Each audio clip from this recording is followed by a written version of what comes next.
To my channel. I am Upasana Taneja. आज ये है लेक्चर नंबर 9। कॉन्टिन्यूटी हम डिस्कस करेंगे। इसमें continuity and differentiability complex analysis हम स्टडी करते हुए आ रहे हैं। इससे लास्ट लेक्चर में हमने limit of a function in complex analysis study किया था अच्छे से। ठीक है, कैसे लिमिट एग्जिस्ट करती है तो फाइंड आउट करते हैं, और लिमिट अगर एग्जिस्ट नहीं कर रही होती या हमें ये प्रूव करना हो तो वो कैसे प्रूव करते हैं, इसके कुछ एग्जाम्पल्स भी हमने डिस्कस किए थे। तो ऐसे ही आज के लेक्चर में हम पढ़ेंगे कॉन्टिन्यूटी क्या होती है, डिफरेंशिएबिलिटी क्या क्या होती है, कोई भी फंक्शन डिफरेंशिएबल है या नहीं है, कॉन्टिन्यूअस है या नहीं है, ये कैसे प्रूव करते हैं। तो सारे एग्जाम्पल्स ये सब कुछ हम आज के लेक्चर में डिस्कस करने वाले हैं। ठीक है, और बीच बीच में जो भी हमारे पास शॉर्ट ट्रिक्स होंगी, सो दैट जब आप एमसीक्यू करें तो आप उनको अप्लाई कर पाए, तो हम वो भी स्टडी करेंगे। ठीक है, तो देखिए फर्स्ट हमारा है, सबसे पहले हम क्या कर रहे हैं, कॉन्टिन्यूटी। कोई भी आपके पास फंक्शन है, लास्ट लेक्चर में जब हमने लिमिट स्टडी किया था तो हमने फंक्शन को भी स्टडी किया था, और ये देखा था कि अगर हमारे पास कोई फंक्शन है, ठीक है, जिसको हम z अगर होता है क्या, x प्लस आयोटा y, तो एफ जेड को हम क्या बोल देते हैं, u प्लस आयोटा v, इस टाइप से रिप्रेजेंट कर देते हैं। कॉम्प्लेक्स का कोई भी फंक्शन है, हमने ये लास्ट लेक्चर में देखा था कि लिमिट क्या होती है, कि कोई फंक्शन कहाँ तक जा रहा है। जैसे कि हम सबसे पहले हमें क्या पता होना चाहिए कि पॉइंट, हम जो कॉन्टिन्यूटी चेक कर रहे हैं या डिफरेंशिएबिलिटी, पहले हम एक पॉइंट पे चेक करते हैं। सपोज कीजिए अगर हमने डोमेन में चेक करनी है तो भी वो ये क्या कहता है कि कोई फंक्शन डोमेन में कब कॉन्टिन्यूअस होगा, अगर वो उसके हर पॉइंट पे कॉन्टिन्यूअस हो। ठीक है, तो अगर आप ये बता पा रहे हो कि कैसे पॉइंट पे कॉन्टिन्यूअस है, तो obviously you can show in domain as well. Okay, so now we need to check continuity at a point z equal to z not. Suppose कीजिए हम किस पे कर रहे हैं, z नॉट पे चेक कर रहे हैं। ठीक है, तो हमारे पास वो कहता है कि एक आपके पास पॉइंट होना चाहिए जब भी आप चेक करोगे। ठीक है, लिमिट भी आप किस पे चेक करते थे, एक पॉइंट पे चेक करते थे।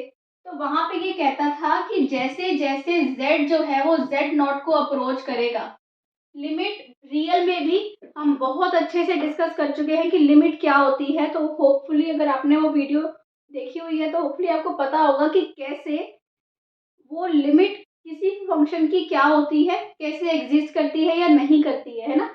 सपोज कीजिए आपका जो z है, z अगर किसी क्या है पॉइंट पे टेंड कर रहा है z नॉट पे, जैसे जैसे z नॉट को टेंड कर रहा है वैसे वैसे एफ जेड क्या कर रहा है, लिमिट एल पे जा रहा है ना। ये थी लिमिट की definition, F Z minus L less than epsilon whenever z minus Z not less than delta, है ना। जैसे जैसे z नॉट को टेंड कर रहा था वैसे वैसे एफ जेड एल को टेंड कर रहा था, है ना। तो वो बोलता था कि लिमिट तब एग्जिस्ट करती थी जब ये यूनिक होगा, है ना, और ये क्या होगा, सिंगल वैल्यूड होगा हर पाथ से हम जाएं तो।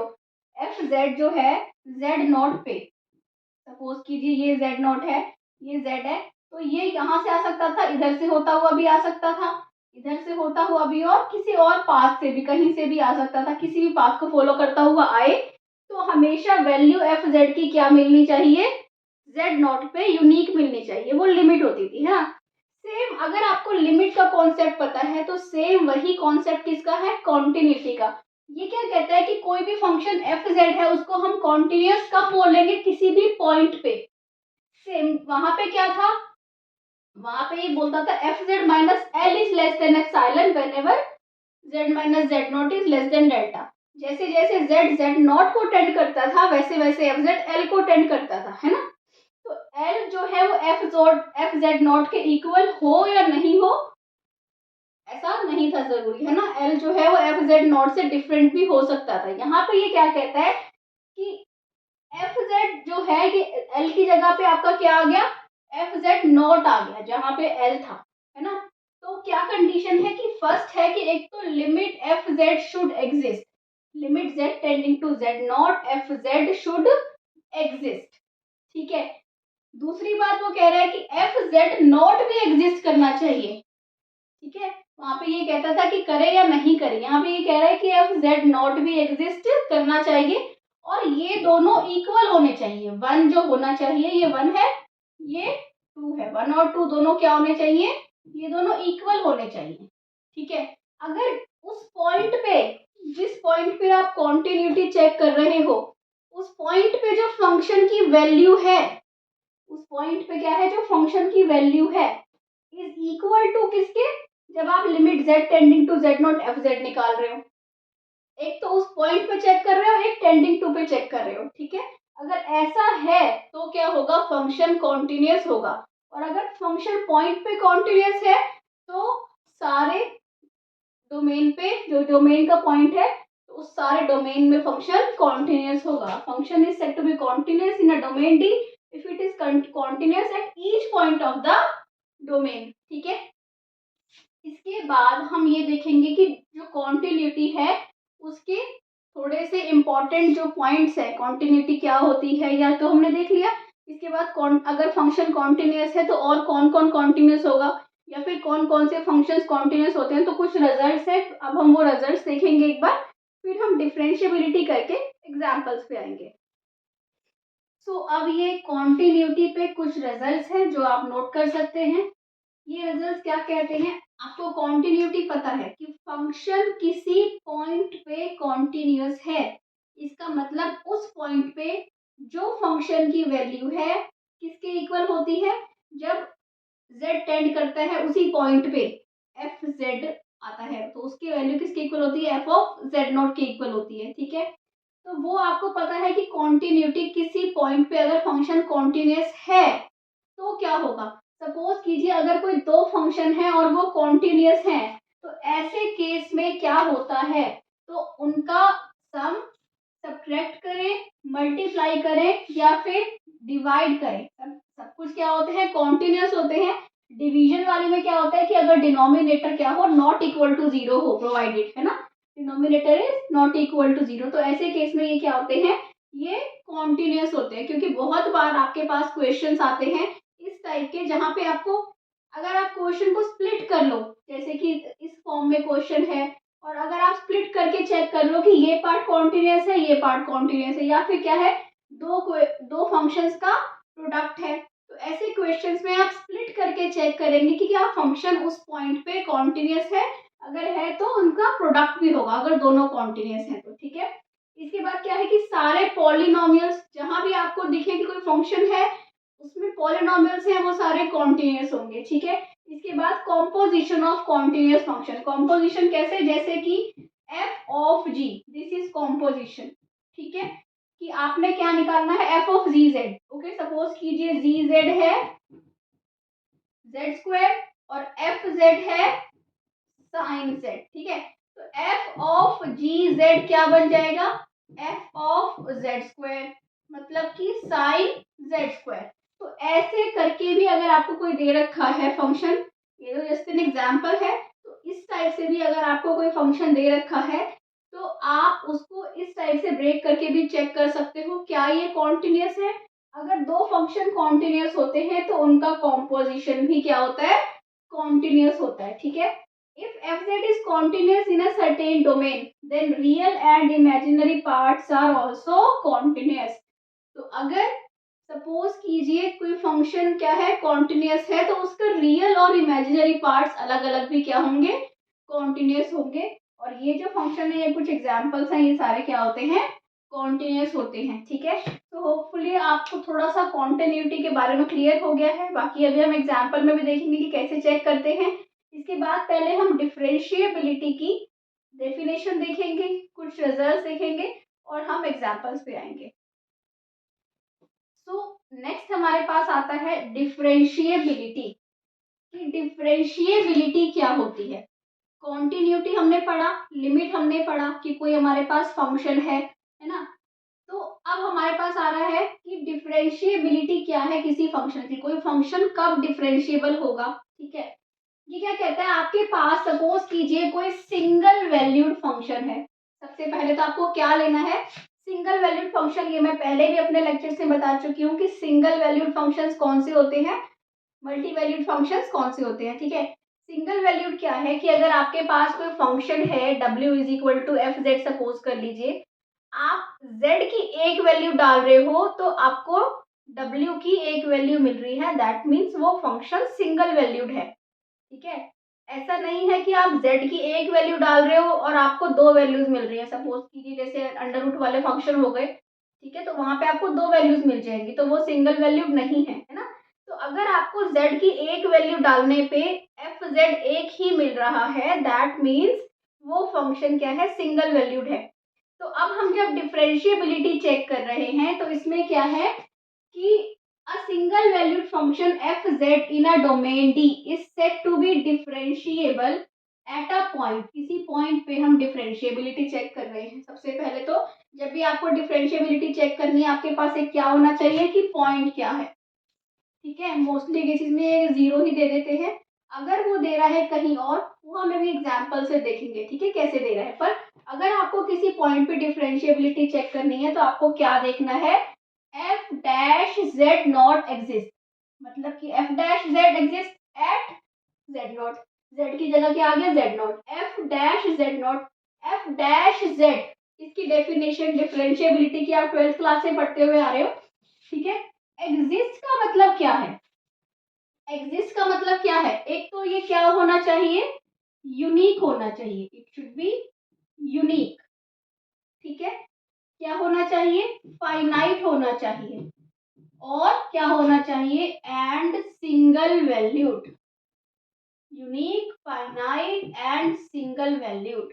इसका मतलब क्या हुआ, सिंगल वैल्यूड की एक ही वैल्यू आए, यूनिक हो, क्या मतलब हुआ इसका कि जब आप z से z नॉट को अप्रोच करोगे, z से z नॉट को अप्रोच करोगे तो कॉम्प्लेक्स है, ठीक है, डोमेन है पूरा, आप किसी भी वे से अप्रोच कर सकते हो, एक्स एक्सिस के थ्रू जा सकते हो, वाई एक्सिस के थ्रू जा सकते हो, या किसी और कर्व के थ्रू जा सकते हो, किसी भी पाथ से जा सकते हो। तो आप किसी भी पाथ से z जब z नॉट को अप्रोच करेगा तो क्या होना चाहिए, उसकी वैल्यू सेम आनी चाहिए। जैसे कि हमने लिमिट में भी देखे थे ना कुछ एग्जाम्पल्स, अगर आपने वो लेक्चर देखा है तो लिमिट में भी हमने कुछ एग्जाम्पल देखे थे कि अगर हमें ये प्रूव करना है कि लिमिट एग्जिस्ट नहीं करती तो हम ये दिखा देते हैं कि डिफरेंट पाथ्स पे वैल्यू क्या आ रही है, लिमिट की डिफरेंट आ रही है। अगर लिमिट डिफरेंट आ रही होती थी दैट मीन्स वो एग्जिस्ट नहीं करती थी, है ना। तो यहाँ पे क्या है, हमें ऐसे ही देखना है कि एफ डैश जेड नॉट क्या होना चाहिए, यूनिक होना चाहिए हर पास से जहां से भी हम चेक करें, ठीक है। तो उसके लिए एफ डैश जेड नॉट आप कैसे चेक करेंगे, क्या है डेफिनेशन, ये आप जैसे कि रियल में भी पढ़ते थे सेम वही है, F Z minus F Z not upon Z minus Z not, या फिर अगर हम ले जेड माइनस जेड नॉट, ये डिफरेंस को हम क्या बोल देते हैं, डेल्टा जेड। इसका मतलब Z is equal to Z not plus delta Z, that is limit limit delta Z tending to zero, this definition है ना, फर्स्ट प्रिंसिपल मेथड होता है, ये आप पढ़ते हुए आ रहे हो। तो अब इस वाला अगर या तो डेफिनेशन ये भी अप्लाई कर सकते हो और आप ये भी अप्लाई कर सकते हो। तो हम एग्जाम्पल्स जब करेंगे तो मैं इस मेथड से भी आपको एग्जाम्पल करके दिखाऊंगी और इस मेथड से भी, ठीक है, कि कैसे आपने डिफरेंशिएबिलिटी को चेक करना है कि ये F Z minus F Z not upon F Z minus Z not, limit क्या लेना है, z tending to z not, कैसे एग्जिस्ट कर रहा है ना, यही देखना है कैसे एग्जिस्ट कर रहा है। अगर ये एग्जिस्ट करता है तो डिफरेंशिएबल है, एग्जिस्ट नहीं करता तो डिफरेंशिएबल नहीं है, ठीक है। इसके बाद एक वेरी वेरी इंपॉर्टेंट रिजल्ट, ये भी आप पहले से पढ़ते हुए आ रहे हो, क्या रिजल्ट है ये कि differentiability implies continuity, that means if a function is differentiable, का अगर कोई फंक्शन डिफरेंशिएबल है तो वो कॉन्टिन्यूअस होगा ही होगा। तो अगर आपको फंक्शन क्या दे रखा है, डिफरेंशिएबल दे रखा है, तो आपको कॉन्टिन्यूटी चेक करने की नीड नहीं है, वो फंक्शन क्या होगा, कॉन्टिन्यूअस होगा ही होगा। But converse is not true, converse is not always true, है ना, converse is not always true, मतलब कि अगर कॉन्टिन्यूस है तो इट नीड और need not to be differentiable. कि कॉन्टिन्यूस है तो हमें डिफरेंशिएबिलिटी तो चेक करनी ही पड़ेगी, पर अगर आपको पता है कि डिफरेंशिएबल है दैट मीन्स कॉन्टिन्यूस होगा। ठीक है, सो ये हुई डिफरेंशिएबिलिटी की डेफिनेशन। अब हम कुछ एग्जाम्पल देखेंगे और ये देखेंगे कैसे कॉन्टिन्यूटी को और डिफरेंशिएबिलिटी को चेक करते हैं। इस डेफिनेशन से भी देखेंगे और इस डेफिनेशन से भी देखेंगे, दोनों की हेल्प से देखेंगे ताकि आपको जब एग्जाम्पल प्रूव करना हो तो आपको दोनों मेथड्स पता हो। ठीक है, so let's come to examples now. So we have this example now, show that function fz is equal to z bar is continuous at z equal to 0 but not differentiable। बहुत important example है ये। किस पे check करना है हमने? z equal to 0 पे check करना है। इसका मतलब हमारा z नॉट क्या है? z नॉट हमारा 0 है। हमें कौन सा हमारा पॉइंट है? 0 है। ठीक है, सबसे पहले हम ये देखेंगे कि कैसे हम कॉन्टिन्यूटी चेक करते हैं। ठीक है, कॉन्टिन्यूटी की डेफिनेशन यही होती है, limit z tending to z not F Z should be equal to F Z not. अगर ये होता है तो फंक्शन क्या होता है? कॉन्टिन्यूस होता है। ठीक है, so limit let us find limit z tending to z not F Z, that is z not की जगह क्या लिख लेते हैं? 0 लिख लेते हैं। दैट इज किसके इक्वल होगा? Limit z tending to 0 z bar, है ना। इसका मतलब क्या होगा? Limit x tending to 0 y tending to 0 x minus iota y। z bar क्या होता है?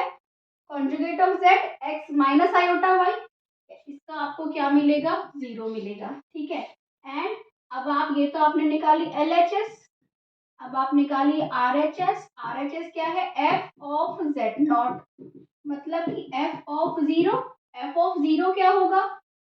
f ऑफ 0 मीन्स 0, है ना। f of z, z bar is 0, तो आपका इसका मतलब LHS is equal to RHS, hence fz is continuous, hence fz is continuous। fz क्या है? continuous है।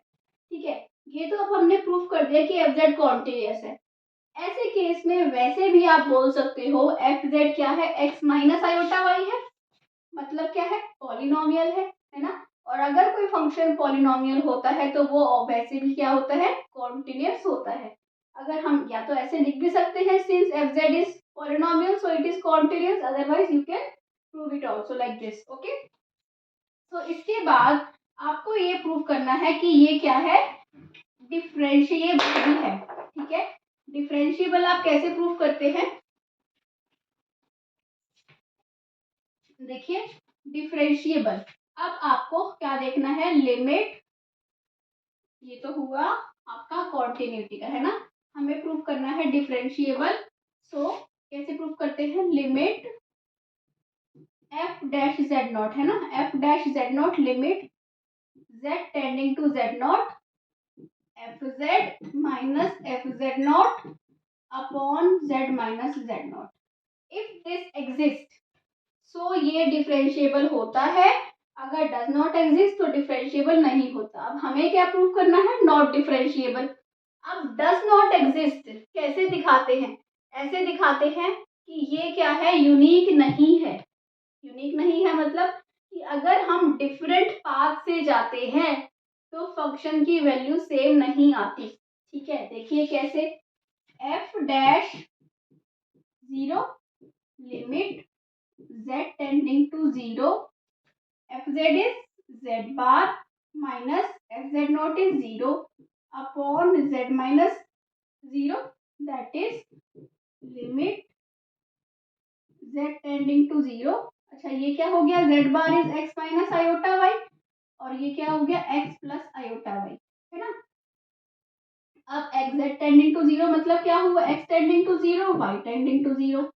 ठीक है, तो अब आप ये दिखाना है कि ये जो है ये एग्जिस्ट नहीं कर रहा, डिफरेंशिएबल नहीं है। कैसे पता चलेगा डिफरेंशिएबल नहीं है? अगर हमें नहीं भी पता हो कि नहीं, ये दिखाना है कि नहीं है, हम डिफरेंशिएबिलिटी चेक करनी है कि है या नहीं है, तो कैसे चेक करते हैं? देखिए, सो अलोंग आप चेक कर लीजिए पहले एक्स एक्सिस, ठीक है। जब आप अलोंग एक्स एक्सिस चेक करेंगे तो आप क्या लेंगे, पहले y को 0 करेंगे फिर x को 0 करेंगे, ठीक है। तो y को 0 करेंगे तो क्या आ जाएगा, x माइनस आयोटा y है upon x plus iota y। पहले y को 0 कीजिए तो क्या बचेगा, x बाय एक्स, क्या बचा 1, ठीक है। अब चेक कीजिए along y axis, y axis check करेंगे तो पहले क्या करेंगे, x को 0 करेंगे फिर y को 0 करेंगे, x को 0 करेंगे y को, है ना, और फंक्शन है ये हमारा। अब आप x को 0 कीजिए, क्या बचा, minus iota y upon iota y, तो क्या बचा -1। तो ये दोनों ही इक्वल नहीं है, दो पाथ से गए और आंसर डिफरेंट आ गया, इसका मतलब डिफरेंशिएबल नहीं है, ठीक है। इसको दिखाने की जगह अगर आप ऐसे दिखा देते, along any path, along any path y is equal to mx, बहुत सबसे इजी मेथड यही होता है, y इक्वल टू mx लेके आप चेक करो क्या होगा, लिमिट x टेंडिंग टू 0 हो जाएगी क्योंकि y को आपने mx पुट कर लिया, x minus iota mx upon x plus iota mx, this is equal to x आप कॉमन ले लेंगे तो क्या बचेगा, 1 minus iota m upon 1 plus iota m, क्योंकि x ऊपर से आपने कॉमन लिया, बचा 1 माइनस आयोटा m, नीचे से लिया 1 plus iota m, cancel out हो गया। तो अगर आपका जो f डैश 0 है, किस पे डिपेंड कर रहा है, ये m पे डिपेंड कर रहा है, m पे डिपेंड कर रहा है, तो for different values of m इसकी वैल्यू डिफरेंट आएगी f डैश z नॉट की, है ना। For different values of m f dash z not is different, तो ऐसे केस में इसका मतलब वो यूनिक नहीं है, अगर वो यूनिक नहीं है इसका मतलब डिफरेंशिएबल फंक्शन नहीं है, ठीक है। तो ऐसे हम डिफरेंशिएबिलिटी चेक करते हैं कि अगर यूनिक फंक्शन की वैल्यू यूनिक आ रही है या नहीं आ रही, और जब आपको पता हो कि आपको ये दिखाना है कि नॉट डिफरेंशिएबल, तो ऑब्वियसली आपको डायरेक्टली आप यही पाथ भी ले सकते हैं, आप बेशक से ऐसे चेक मत कीजिए दोनों लेके, सिर्फ पाथ लेके चेक कर लीजिए, या फिर आपने पहले यहाँ पे चेक करा, कई केसेस में क्या होता है इन दोनों की वैल्यू सेम आ जाती है, तो फिर हम यहाँ पे आते हैं, अब यहाँ पे ही डिफरेंट आ गई है तो हमें ये करने की भी नीड नहीं है, ठीक है।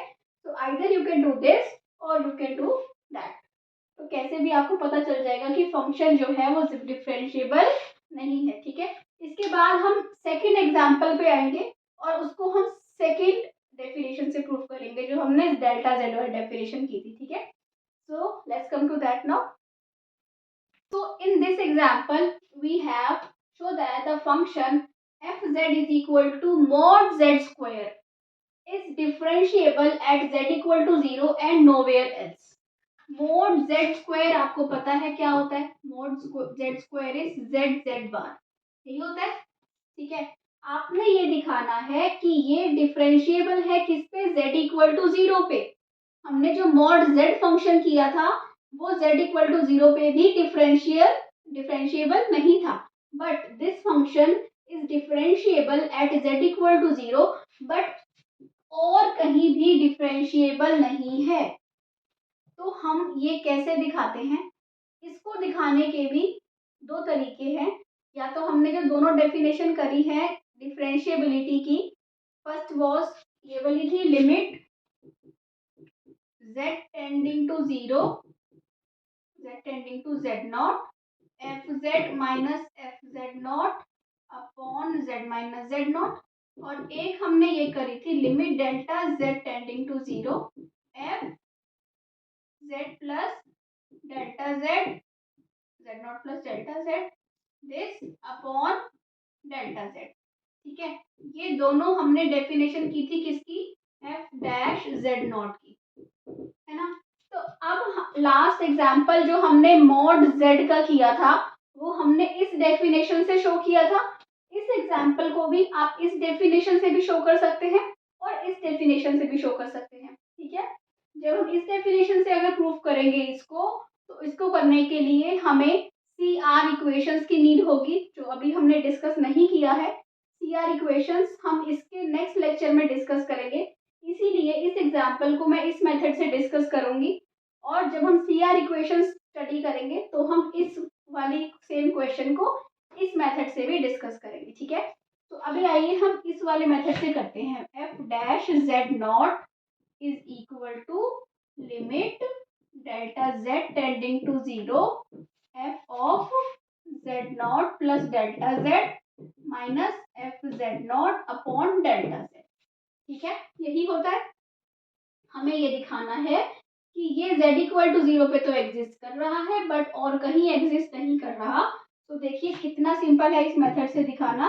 f डैश z नॉट, इस केस में क्या होगा, limit delta z tending to 0 f of z naught plus delta z क्या हो जाएगा, ये क्या होता है mod z square, z z bar होता है, तो ये हो जाएगा z naught plus delta z और z naught plus delta z bar, ठीक है, minus f of z not क्या हो जाएगा, z नॉट बार हो जाएगा, अपॉन क्या है, अपॉन है डेल्टा z, ठीक है। ये हो गया z बार, ओके। अब आप इसको सॉल्व कीजिए, limit delta z tending to 0 z not bar, ठीक है, plus z not delta z bar plus delta z not bar, और ये क्या है प्लस, इसको हम रख कर देते हैं, ठीक है, plus delta z bar minus z not bar upon delta z, ठीक है। तो ये क्या हो गया आपका, कैंसल आउट हो गया, okay. So limit delta z tending to 0, ये क्या मिलेगा आपको, z not delta z bar by delta z plus z not bar plus delta z bar, यही मिला हमें, क्योंकि इसके अपॉन में डेल्टा z किया तो कैंसिल आउट हो गया, इसके अपॉन में किया तो कैंसिल आउट, और ये हमें मिल गया, ठीक है। अब when you apply delta z is tending to 0, ठीक है, at z naught equal to 0 f dash, ये क्या है, f डैश z नॉट है, f डैश z नॉट किसके इक्वल हो जाएगा, 0 है ना, plus 0 is equal to 0, f dash z not क्या हो गया 0, बट ये तो इसका मतलब इससे एग्जिस्ट कर रहा है, बट अगर हम कहीं और चेक करें except z naught equal to 0, अगर z नॉट 0 नहीं है तो this value delta limit delta z tending to 0 delta z bar by delta z does not exist, तो ये वैल्यू एग्जिस्ट नहीं करेगी। अगर ये वैल्यू एग्जिस्ट नहीं करेगी this implies f dash z not, ये पूरा ही function f dash z not क्या होगा, एग्जिस्ट नहीं करेगा। सो इसका मतलब कहीं और अगर z नॉट 0 होगा तभी ये चीज एग्जिस्ट करेगी, तभी ये 0 बनेगी और एग्जिस्ट करेगी। अगर ये 0 नहीं होगा तो ये चीज एग्जिस्ट नहीं करेगी। अगर ये एग्जिस्ट नहीं कर रही दैट मीन्स ये पूरा जो एफ जेड जेड नॉट है ये एग्जिस्ट नहीं कर रहा, इसका मतलब फंक्शन जो है वो कहीं और डिफरेंशिएबल नहीं है। बट इसी क्वेश्चन को आप उसी मेथड से भी ट्राई कीजिए जो हमने f z equal to mod z वाला किया है, द फर्स्ट एक्सप्रेशन जो थी, ठीक है। और जहां पे हम आएंगे नोवेयर वाले कॉन्सेप्ट पे, नोवेयर वाले कॉन्सेप्ट पे हम अप्लाई करते हैं। यहाँ पे फर्स्ट वाला तो आपका इजीली हो जाएगा कि z इक्वल टू 0 पे डिफरेंशिएबल है। नोवेयर वाले कॉन्सेप्ट पे अप्लाई करते हैं हम CR इक्वेशंस। तो नेक्स्ट लेक्चर में हम analytic function, CR equations, harmonic function, ये सब कुछ स्टडी करेंगे और वो एग्जाम्पल भी देखेंगे कि कैसे हम ये चेक करते हैं, ठीक है।